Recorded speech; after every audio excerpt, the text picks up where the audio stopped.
सहज मार्ग के सभी अभ्यासियों को प्रणाम। आज का हमारा विषय है मेरी बेचैनी, जो कि जुलाई 1968 की सहज मार्ग पत्रिका में प्रकाशित हुआ था। इसमें भी बाबूजी महाराज पहले प्रार्थना से आरंभ करते हैं। हे नाथ, तू ही मनुष्य जीवन का ध्येय है। हमारी इच्छाएं हमारी उन्नति में बाधक हैं। तू ही हमारा एकमात्र स्वामी और इष्ट है। बिना तेरी सहायता तेरी प्राप्ति असंभव है। तो लेख इस प्रकार से है। चाहता तो ये हूं कि सब मिलकर जो काम जिसके लायक है उसको करें, मगर लोगों में दिलचस्पी पैदा नहीं होती। जिन लोगों को ईश्वर विषय में दिलचस्पी पैदा नहीं होती, अगर सिंसियरिटी अपनत्व के साथ वे मिशन के कामों में ही दिलचस्पी पैदा कर लें, तो भी हो सकता है कि ईश्वर विषय में दिलचस्पी पैदा हो जाए। मगर पित्त मारी कोई करने ही क्यों लगा, गरज तो मेरी ही रह गई है। और वास्तव में है भी ऐसी ही बात। इसलिए वास्तव में मैं खुशामद ही सबकी करता हूं कि शायद इसी चापलूसी से कोई फायदा उठा ले। तो यहाँ पर बाबूजी महाराज बता रहे हैं, मैं तो चाहता हूं कि हर अभ्यासी वहां पहुंचे जहां पर मैं उसको पहुंचाना चाहता हूं, पर वह पहुंचना नहीं चाहते, वह मेरी बात नहीं मानते हैं। तो मेरी तो गर्ज है। गर्ज का अर्थ क्या हुआ कि बाबूजी का संकल्प है संपूर्ण मानव जाति को ईश्वर का साक्षात्कार कराना। तो यही बात बाबूजी यहाँ कह रहे हैं, गरज तो मेरी ही रह गई और वास्तव में है भी ऐसी ही बात। लोग इस इबारत को देखकर हंसेंगे, मगर मैं अपनी तबीयत को क्या करूं कि मैं सबकी सब में उड़ेलना चाहता हूं। मुमकिन है कि यही वजह हो कि लोग उसको ग्रहण करने के लिए तैयार ना होते। उड़ेल तो मैं जाऊंगा ही, चाहे वह फिर छलक ही क्यों ना पड़े, और जिसमें उड़िल गई तो फिर दूसरे लोग बस छलकी हुई पावेंगे। इसलिए मैं चाहता हूं कि सब में उड़ेलूं, और इस वक्त में तो ऐसा है कि सब के सब में या जो चाहे उनमें असल हालत उड़ेली जा सकती है। अब ये संदेश जुलाई 1968 का है। बाबूजी महाराज कई अभ्यासी तैयार कर चुके हैं, कई प्रिसेप्टर तैयार कर चुके हैं, और वह चाहते हैं कि जितनी भी शक्तियां मैंने प्राप्त करी हैं, जो कि आध्यात्मिक यात्रा में हमें आगे ले जाती हैं, मैं वह सारी की सारी तुम अभ्यासियों में उड़ेलना चाहता हूं। तो जो अभ्यासी तैयार होंगे वो उसको प्राप्त कर लेंगे। लेकिन अगर कोई भी तैयार नहीं हुआ तो मैं अपने साथ तो इन शक्तियों को ले नहीं जाऊंगा, तो मैं किसी एक में वो उड़ेल दूंगा। अब मैं जब एक में उड़ेलूंगा तो उससे बची हुई जो इधर उधर पड़ेगी वह बाकियों के हिस्से में आ जाएगी। तो क्या लिखा है, जिसमें उड़ेल गई, मतलब जिसमें मैं डाल दूंगा तो फिर दूसरे लोग बस छलकी हुई पावेंगे। बाबूजी तो चाहते हैं कि हर अभ्यासी तैयार हो, लेकिन जब अभ्यासी ही मन नहीं लगा रहा है, भक्ति से इस पद्धति का पालन नहीं कर रहा है, तो बाबूजी कह रहे हैं मैं किसी एक को दे जाऊंगा। अब ये 1968 की बात है। आप सब जानते हैं 1975 में संत कस्तूरी ने पूर्णत्व प्राप्त किया और भूमा का साक्षात्कार किया। तो वह कौन है जिस पे ये सारी उड़ील दी गई? तो वह थी संत कस्तूरी। और ये आप बाबूजी के पत्रों में जान सकते हैं। जब मैं यह देखता हूं कि मुझे अभी कितना सिखाना है, तो मेरे होश उड़ते हैं और चाहता ये हूं कि घोल कर पिला दूं, मगर घोल कर पीने वाले भी इक्का दुक्का मिलेंगे, यह मेरी किस्मत है। मुझे तो ऐसा एहसास होता है कि जितना गुरु महाराज ने सिखाया है और सिखाना अब भी जारी है, इतना ही अगर मैं किसी को सिखाता हूं तो फिर जो मैं आगे सीख रहा हूं वह बाकी रह जाता है। अब क्या तरकीब हो सकती है कि वह भी बाकी ना रहे। तो बाबूजी यहाँ क्या कह रहे हैं? बाबूजी कह रहे हैं कि मैं तो जो भी प्राप्त कर चुका हूं वो सब तुम्हें घोल कर पिलाना चाहता हूं। लेकिन आध्यात्मिकता कमाई जाती है, दी नहीं जाती। तो आध्यात्मिकता में अगर अभ्यासी बाबूजी की बताई हुई पद्धति का पालन नहीं करेगा तो बाबूजी उसको घोल कर कैसे पिलाएंगे? तो वही चीज बाबूजी यहाँ पर कह रहे हैं।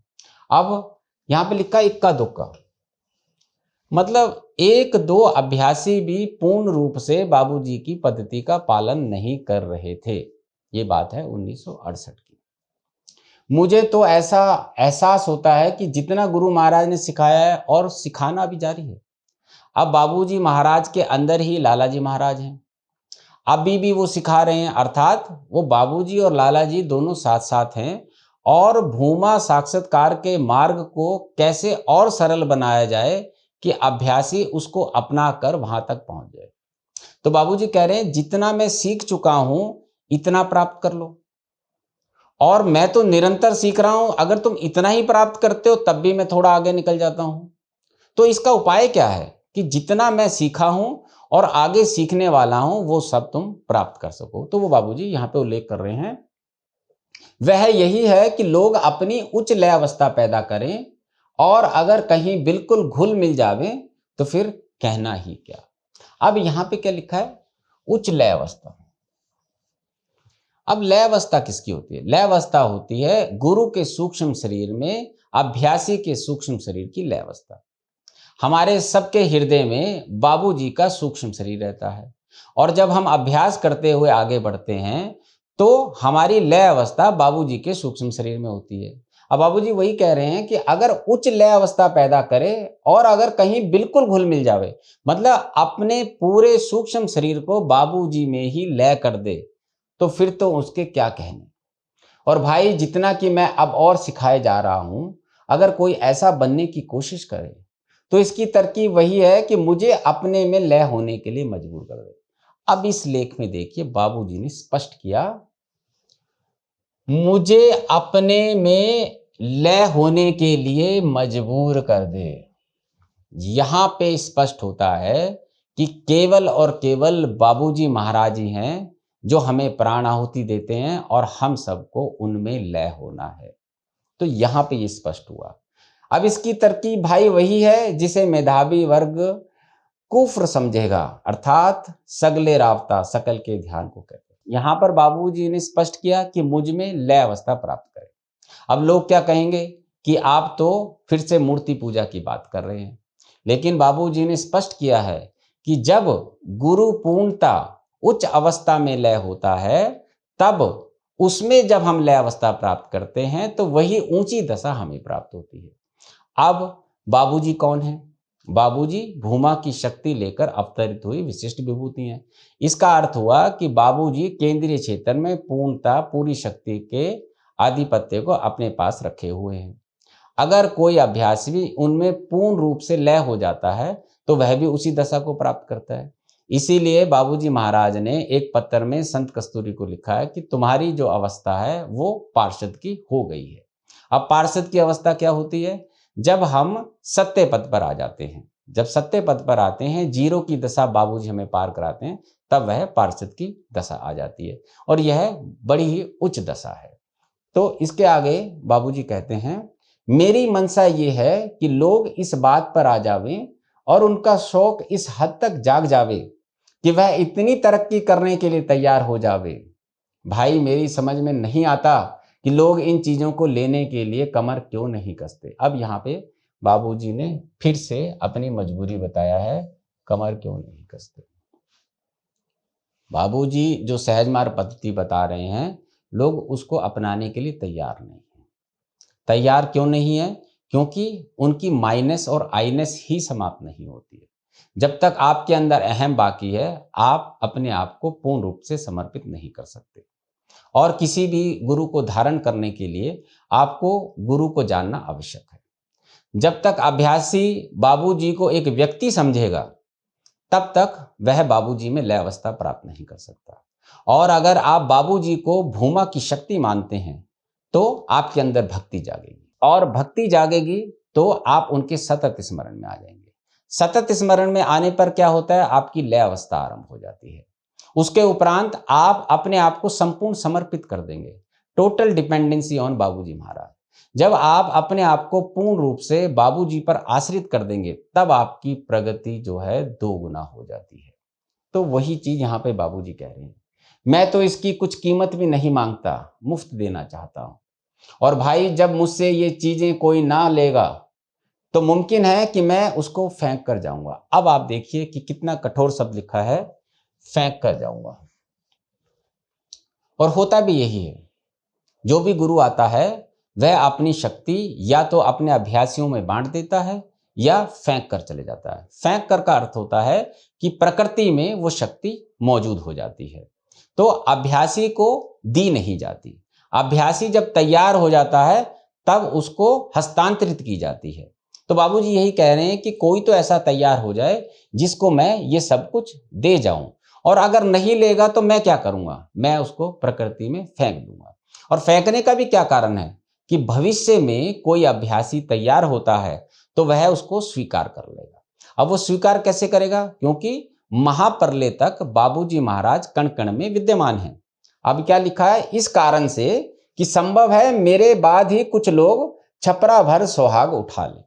तो बाबूजी कहते हैं कि भविष्य में भी कोई अभ्यासी जब पूर्ण रूप से मुझको समर्पित हो जाएगा तो हो सकता है कि जो शक्तियां मैं बिखेर कर जा रहा हूं इस प्रकृति में, वह उसको उठा ले। और संत कस्तूरी भी कहती है कि आध्यात्मिकता में सबका हिस्सा रखा हुआ है, जो जितना अभ्यास करेगा उतना प्राप्त करेगा, क्योंकि बाबूजी महाराज कण कण में मौजूद हैं और ये बंधनों से मुक्त हैं। इसके लिए किसी की डिपेंडेंसी की जरूरत नहीं है। इस बात का उल्लेख हम कई जगह कर चुके हैं। सहज मार्ग जो है 1980 के बाद पूरा बाबूजी के कंट्रोल में है। जब भी कोई बाबूजी महाराज की भक्ति में डूबकर उनको याद करता है तो प्राण आहुति वहां से मिलना शुरू हो जाती है। कितनी ही संस्थाएं हैं जो सहज मार्ग के नाम पर काम कर रही हैं, पर क्या अभ्यासी वहां पहुंच रहे हैं जहां उनको पहुंचना है? क्या वह अभ्यासी जानते हैं कि सहज मार्ग का उच्चतम लक्ष्य क्या होता है और किस प्रकार से बाबूजी महाराज की प्राण आहुति कार्य करती है? जब वह इस सत्य को नहीं जानते तो उन्हें कुछ प्राप्त भी नहीं होता। ईश्वर ने मन तो इस प्रकार का बनाया है, अगर आप आंख बंद करके भी बैठें तो आपको शांति प्राप्त होती है, लेकिन वह आध्यात्मिकता नहीं है। वह आपको उच्चतम लक्ष्य मोक्ष मुक्ति की तरफ नहीं ले जाएगी। मोक्ष और मुक्ति की तरफ आपको केवल बाबूजी महाराज ले जाएंगे, और वह भी कब? जब आप सहज मार्ग पद्धति जो बाबूजी ने बनाई है उसका पालन करेंगे, अन्यथा आप सुहानेपन में रहेंगे। आंख बंद करके बैठने से भी आपको शांति प्राप्त होती है, लेकिन आध्यात्मिकता केवल बाबूजी महाराज द्वारा ही दी जाती है। मगर बनता उतना ही है जितना ईश्वर को मंजूर होता है। यहाँ पे बाबूजी कह रहे हैं क्योंकि ये सृष्टि ईश्वर की है, अब ईश्वर की मर्जी होगी तभी ये सारे कार्य होंगे। मैं तो संकल्प लेकर आया हूं कि समस्त मानव जाति का कल्याण करना है, लेकिन अब अभ्यासी तैयार नहीं हो रहे हैं तो इसका मतलब इसमें ईश्वर की ही मर्जी है। ईश्वर का मतलब सोल में वृत्ता। कभी भी भूमा ईश्वर के कार्य में विघ्न नहीं डालता है, ना ही उसको परिवर्तित करता है। बाबूजी ने कहा है, मैं सृष्टि बनाने आया हूं, मैं खत्म करने नहीं आया हूं। यह जरूर है कि मेहनत बेकार नहीं जाती और इसी से कुदरत कामला प्रवाहित होती है, मगर मेहनत ही करना हर शख्स के लिए मुश्किल मालूम पड़ता है। कारण यह है कि शौक और तड़प नहीं है। अब देखिए क्या लिखा है बाबूजी ने, शौक और तड़प नहीं। अब शौक और तड़प किस प्रकार से आएगी? जब आप सहज मार्ग को समझेंगे। अगर अभ्यासी को यही नहीं पता कि सहज मार्ग का अभ्यास करने से हमें क्या प्राप्त होता है, तो उसको तड़प कहां से आएगी? इसीलिए कहते हैं बार बार कि बाबूजी को जाने। और अगर आपको बाबूजी को जानना है तो संत कस्तूरी की 2 किताबें पढ़िए आप। वह सबको प्यार करता है और दूसरी पुस्तक वह कौन थे। जब आप इन पुस्तकों का अध्ययन करेंगे तब आपको पता लगेगा कि ये जो विशिष्ट विभूति है ये स्वयं भूमा की शक्ति लेकर अवतरित हुई है। किसी ने अपने शरीर को निगार खाना बना लिया और किसी ने अपने दिल को सराय, जहां पर हर मुसाफिर टिक जाता है। ये सब जानते हैं कि जिसमें एक दिन नहीं रहेगा और इसकी परवरिश तथा पालन पोषण उसी हद तक जरूरी है जितना कि वह अपने लिए और दूसरों की खिदमत के लिए जरूरी है। अब बाबूजी कहते हैं कि सब माया जाल में हैं और केवल अपने शरीर तक सीमित है, मतलब माइनस तक ही सीमित है। संत कस्तूरी क्या कहती हैं, माइनस का मतलब होता है अपने नाम और रूप को भूल जाना। लेकिन हमने क्या किया है, हमने अपने दिल को ही एक सराय बना लिया है और वहीं पर इन प्रेम की चीजों में लिप्त रहते हैं। 5 इंद्रियों के भोग में हम बने रहते हैं। बाबूजी कहते हैं कि इसकी इतनी ही केयर कीजिए जितनी कि जीने के लिए जरूरी है, उससे ज्यादा की आवश्यकता नहीं है। क्योंकि ये सत्य है कि मृत्यु शाश्वत है, हम सबकी मृत्यु होनी है। हम इस बात को भूलकर माया में ही फंसे रहते हैं। जबकि जन्म क्यों है? जन्म है ईश्वर साक्षात्कार के लिए, ना कि माया के भोग के लिए। हम सबको पता है मृत्यु आनी है, लेकिन फिर भी हम उस ईश्वर की ओर ध्यान नहीं देते। हम सौभाग्यशाली हैं कि बाबूजी महाराज ने हमें ऐसी पद्धति दी है जिसमें बहुत सरलता से, सहजता से हम इसी जीवन काल में मोक्ष और मुक्ति प्राप्त कर ईश्वर का साक्षात्कार प्राप्त कर सकते हैं। जब लोग मुझसे आध्यात्मिक सेवा नहीं लेते तो शारीरिक सेवा ही ले लें। मुझे जिस्मानी तकलीफ तो रहती ही है, जहां एक लादी तहां सवा लादी। भाई सच कहता हूं, इस शारीरिक तकलीफ में वह चैन मिलता है जो कि बादशाहों को नसीब नहीं होता। तो बाबूजी कहते हैं कि जो मेरी आध्यात्मिक शिक्षा है उसी को ग्रहण कर लो, और अगर उसको ग्रहण नहीं करते तो मेरे से शारीरिक मदद ही ले लो। मतलब जितने भी अभ्यासियों को मैं प्रशिक्षण दे रहा हूं, तो अगर वह जिस्मानी रूप से ही मेरे से मदद ले लें तो हो सकता है कि उनको आध्यात्मिक लाभ पहुंच जाए। अब बाबूजी ये चीज क्यों बताना चाहते हैं?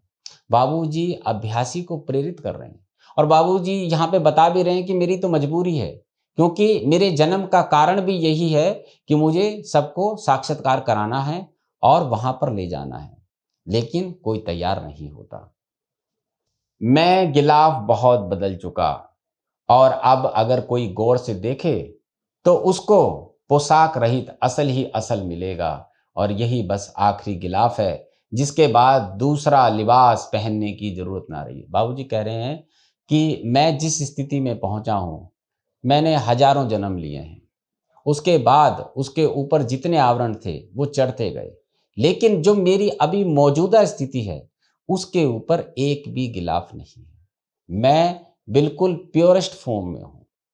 तो मैं चाहता हूं कि तुम सब भी उसी प्योरेस्ट फॉर्म में आ जाओ, और जो अपने गिलाफ हैं वो एक एक करके उतार दो। और उतारते बाबूजी हैं, हमें तो केवल अभ्यास करना होता है। चाहता तो यही हूं कि इसी लिबास को आप सब लोग पहना करें। ये देखिए, ये जो लिबास है, लिबास का मतलब है कि वह दशा जब आपका असल ही बाकी रह गया और बाकी सारी चीजें समाप्त होगी। और क्या सब लोग पहने, सब लोग इस चीज को पहने, मतलब सबके आवरण उतर जाएं और मोक्ष की दशा को प्राप्त कर लें। मैं यही चाहता हूं। मगर जब तक मौजूदा लिबास की कदर और अहमियत तथा उसकी तड़क भड़क का ख्याल मौजूद है, लिबास उरियानी असंभव है। तो बाबूजी कहते हैं, जब तक आप माया की सृष्टि में हैं, माइनस अपने नाम और रूप को समझ रहे हैं, तब तक आप असल को प्राप्त नहीं कर सकते। क्या है मौजूदा? मौजूदा मतलब माया का क्षेत्र। और क्या लिखा है? अहमियत, तड़क भड़क का ख्याल मौजूद है। अब मौजूद कैसे रहता है? जब तक मेरी माइनस खत्म नहीं होती। और संत कस्तूरी ने कहा है, भूल की अवस्था के बाद ही आपको आध्यात्मिकता में प्रवेश मिलता है। तो आप ये देखिए कि कैसी स्थिति है। माया की शक्ति ईश्वर ने ऐसी बनाई है कि वह हमें बाहर नहीं निकलने देती। ये खुद बाबूजी महाराज यहाँ पर बता रहे हैं। बीमारी ही रूहानी मर्जों की एक दवा है, इसलिए कि इससे संस्कार साफ होते हैं और तकलीफ सहने के लिए बर्दाश्त, सहनशीलता की ताकत पड़ती है। जहां तक हिम्मत गवारा कर सकें, दूसरों को तकलीफ से बचाएं और खुश रहें, ताकि दूसरे लोग परेशान ना हो। भाई, हमारे यहाँ तो जो लोग ठीक रास्ते पर चल रहे हैं, उनमें बीमारी के मौके पर ऐसी अच्छी हालत पैदा होती है जो अगर कोई गौर करे तो दिल बहलाने के लिए काफी। बाबूजी कहते हैं कि जब भी कोई अभ्यासी बीमार होता है तो उसके अंदर सहन शक्ति बढ़ती है और उसकी आध्यात्मिकता में और ज्यादा प्रगति होती है। तो हमें जो कष्ट आते हैं, वो कष्ट भी हमारी आध्यात्मिक यात्रा में हमारी उन्नति करते हैं। सब कुछ कहो मगर लोगों को होश नहीं आता। अब बाबूजी कह रहे हैं कि मैं तो रोज बता रहा हूं, लेकिन लोगों को होश ही नहीं आ रहा है। कुछ ऐसे भी हैं कि ये उम्मीद लगाए बैठे हैं कि मैं एकदम से उन्हें सब कुछ दे दूंगा। अब कुछ कहते हैं कि बाबूजी की बात तो बहुत शक्ति है, बाबूजी खुद ही दे देंगे, लेकिन वो भूल जाते हैं कि आध्यात्मिकता कमाई जाती है, दी नहीं जाती है। लाखों जन्म गुजर गए, अब तक अपने वतन को वापसी नहीं हुई, और अब भी उसका ख्याल पैदा नहीं होता। मैं भला क्या कर सकता हूँ जब कोई चलना ही नहीं चाहता, ये सब ईश्वर के हाथ में है, जब वह चाहेगा यह भी हो जाए। अब बाबूजी दोबारा से यही कह रहे हैं कि जब तक अभ्यासी स्वयं समर्पित नहीं होगा तो उसको कैसे बदला जा सकता है। और बाबूजी यहाँ पर एक बात और कह रहे हैं कि अभ्यासी समझ नहीं रहा है कि जो उसका वतन है वो कुछ और है और ये जो धरती है ये कुछ और है।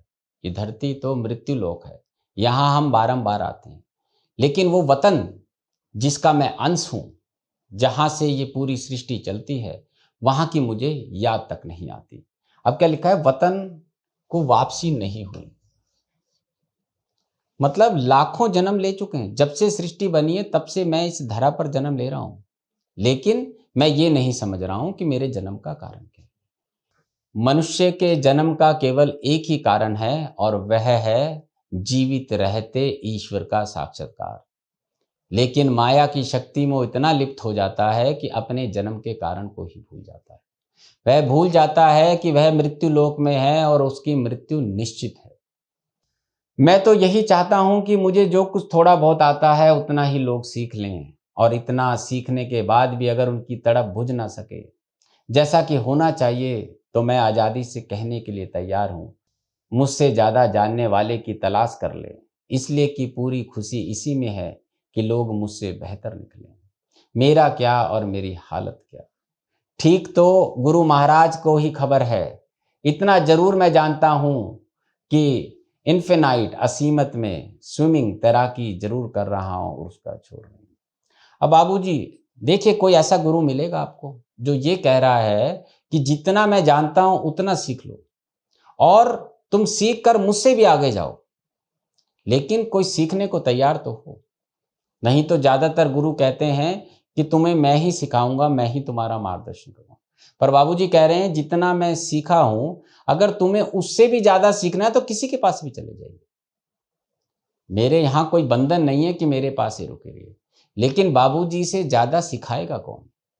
बाबूजी भूमा की शक्ति हैं, जहां से इस पूरी सृष्टि का निर्माण हुआ है। पर अभ्यासी समझ नहीं रहे हैं कि बाबूजी महाराज हैं कौन। और यहां पर बाबूजी एक बात और कह रहे हैं कि मैं जानता हूं कि मैं इन्फिनाइट में स्विमिंग कर रहा हूं। अब इन्फिनाइट का मतलब जो अनंत है उसी में मैं तैराकी कर रहा हूं। इसका मतलब हुआ कि वो सेंट्रल रीजन में है, तो सेंट्रल रीजन तक जब कोई पहुंचेगा तभी तो आगे का रास्ता ढूंढेगा। तो बाबूजी वही अपनी बेचैनी यहां पर बता रहे हैं। इसलिए मैं अपनी आत्मिक उन्नति के बारे में क्या राय कायम कर सकता हूं, जबकि ना मालूम अभी कितना स्विमिंग तैराकी बाकी है।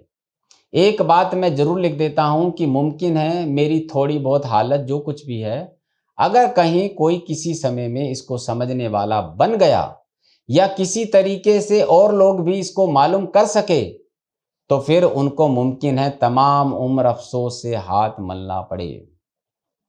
तो बाबूजी यही कह रहे हैं कि लोग मुझे पहचान नहीं पा रहे कि मैं कौन हूं, मैं क्या क्या उनकी मदद कर सकता हूं। मगर पता नहीं क्यों ज्यादातर लोगों के जू नहीं रेंगती, और मैं तो भाई इसको अपनी कमजोरी कहूंगा और वाकई कसूर भी मेरा ही है। ये हो सकता है कि मुझ में कुछ बच्चापन हो जिसकी वजह से मेरे कहने सुनने का और तवज्जो का उन पर असर न पड़े। अब बाबूजी की सादगी तो देखिए, बाबूजी अभ्यासियों का कसूर भी अपने ऊपर ले रहे हैं। बाबूजी कह रहे हैं कि शायद मुझ में ही कोई कमी है कि मैं तुम लोगों को समझा नहीं पा रहा हूं कि सहज मार्ग क्या है। तो बाबूजी वही चीज कह रहे हैं कि मेरी कमी है जो मैं तुमको नहीं सिखा पा रहा हूं। और उसके बाद लिखा है, कुछ लोगों में जाति का अभिमान ज्यों का त्यों है और इसी हैसियत से मुझको वो देखते हैं जैसे कि उच्च को अपने से नीच को देखना चाहिए। अब ये वो समय था जब भारत में जातिवाद बहुत ज्यादा था। यहाँ पर उच्च श्रेणी के जो लोग थे वो निम्न श्रेणी लोगों से घृणा करते थे। बाबूजी एक कायस्थ परिवार में पैदा हुए थे, तो बाबूजी वही चीज बता रहे हैं कि लोग मुझे कायस्थ की नजर से देखते हैं, जबकि बाबूजी को जो देखना है वो भूमा की नजर से देखना है। आज भी यही स्थिति है, लोग बाबूजी को जीवित नहीं मानते, इसलिए बार बार लिविंग गुरु की बात करते हैं। इसका मतलब वह ये मानते हैं कि बाबूजी जीवित नहीं हैं, जबकि बाबूजी कण कण में मौजूद हैं। और कब तक हैं? जब तक कि इस सृष्टि की महाप्रलय ना हो जाए। जो भी संस्था के प्रमुख होते हैं उनका कार्य केवल अपनी गुरु की बात बताना होता है। वह स्वयं गुरु नहीं हो सकते, अर्थात मास्टर नहीं हो सकते।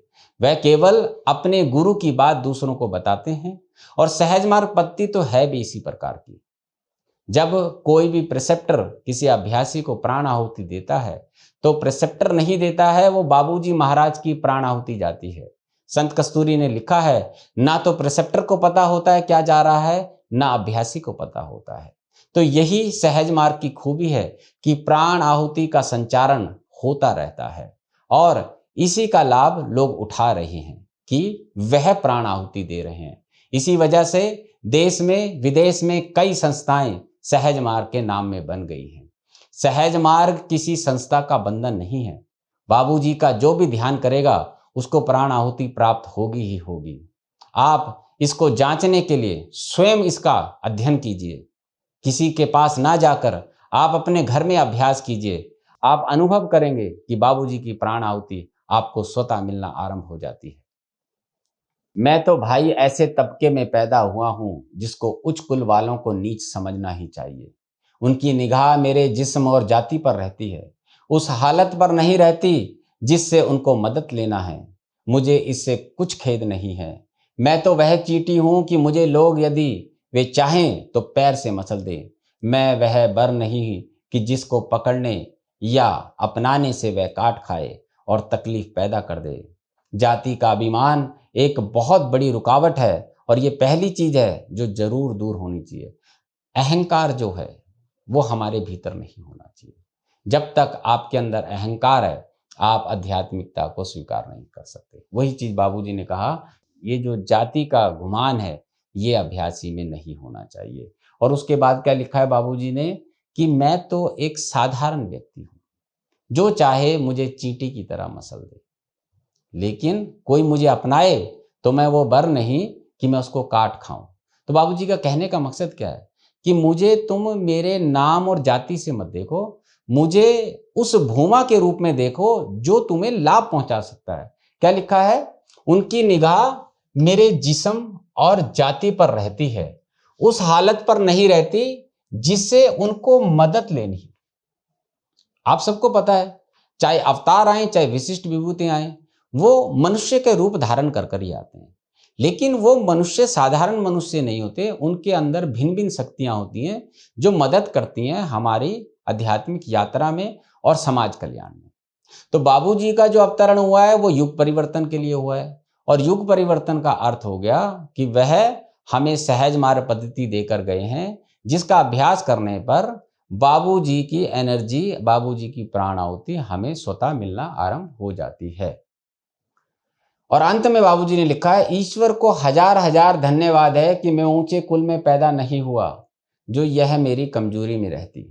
अगर मैं भी ऊंचे कुल में पैदा होता तो हो सकता है कि मुझे भी जाति का अहंकार होता, लेकिन ये बाबूजी ने सिर्फ समझाने के लिए लिखा, क्योंकि बाबूजी भूमा की शक्ति लेकर आए थे और उनका मकसद था। ये बात आप पर और हम पर लागू हो सकती है जो साधारण मनुष्य हैं और सहज मार्ग के अभ्यास पर चल रहे हैं। इसके लिए बाबूजी ने कहा है, कबीर साहब ने क्या अच्छा कहा है, नीच नीच सब तर गए संत चरण लवलीन, जाति के अभिमान से बूढ़े सकल कुलीन। अब बाबूजी कह रहे हैं कि जितने भी नीच, नीच का मतलब होता है कि जो नीचे की जातियां जिनको समझा जाता है, वैसे तो जो मनुष्य है वो मनुष्य है, उसमें ऊंच नीच का कोई भाव नहीं होना चाहिए। पर ये कबीर ने जो दोहा लिखा है कि जितने भी लोग जो निम्न जाति से थे वो तो सब तर गए और वो सब संत चरण लवलीन, वो संत की गति को प्राप्त हो गए, और जितने भी ऊंचे कुल के थे वो बेचारे वहीं के वहीं रह के बूढ़े हो गए। तो ये एक सार है बाबूजी का बेचैनी का। तो बाबूजी यहाँ पे हमें जो बताना चाहते हैं, हम उस संकेत को समझते हैं क्या है। तो पहले तो आप ये समझ लीजिए कि बाबूजी महाराज भूमा की शक्ति है। उनकी जिस प्रकार से कहा जाता है कि महासमाधि ले ली, तो महासमाधि का अर्थ है कि उन्होंने अपने पंच तत्व शरीर को त्यागा है, पर उनकी एनर्जी अभी भी प्रकृति में मौजूद है। जब भी हम सहज मार्ग पद्धति का अभ्यास करते हैं जो बाबूजी ने बनाई है, जो परिवर्तित हुई है उसकी बात नहीं कर रहा हूं मैं, जैसे कि बाद में प्रार्थनाएं बदल दी गई, जिसमें आयु बदल दी गई। बाबूजी महाराज ने कहा था कि 19 साल से नीचे का कोई अभ्यासी सहज मार्ग में नहीं आ सकता, लेकिन आप देखेंगे कि लोगों ने उसको 15 साल कर दिया। तो बाबूजी भूमा की शक्ति लेकर आए हैं और उनकी पद्धति को कोई परिवर्तित नहीं कर सकता। इसमें कोई मतभेद नहीं होना चाहिए। आप स्वयं इसका अभ्यास करें और इसका आंकलन करें, किसी के कहने पर ना आए। आप जब इसका अभ्यास करेंगे और बाबूजी की प्राण आहुति आपकी मदद करेगी, तब आपको पता चलेगा कि बाबूजी महाराज भूमा की शक्ति हैं। अन्यथा यही चर्चा रहेगी कि लिविंग गुरु क्या है और डेड गुरु क्या है। डेड वो होता है जो कि मनुष्य होता है। विशिष्ट विभूति और अवतार कभी डेड नहीं होते। आज भी प्रकृति में राम की शक्ति, कृष्ण की शक्ति और उसी प्रकार भूमा बाबूजी महाराज की शक्ति संचारित हो रही है। इसके लिए किसी भी अन्य प्रतिनिधि की आवश्यकता नहीं है। हम लोगों का कार्य तो केवल ये है कि हम ये बताएं कि बाबूजी महाराज की पद्धति क्या है, किस प्रकार से अभ्यासी लाभ उठाते हैं, तब जाके बाबूजी का संकल्प पूरा होगा।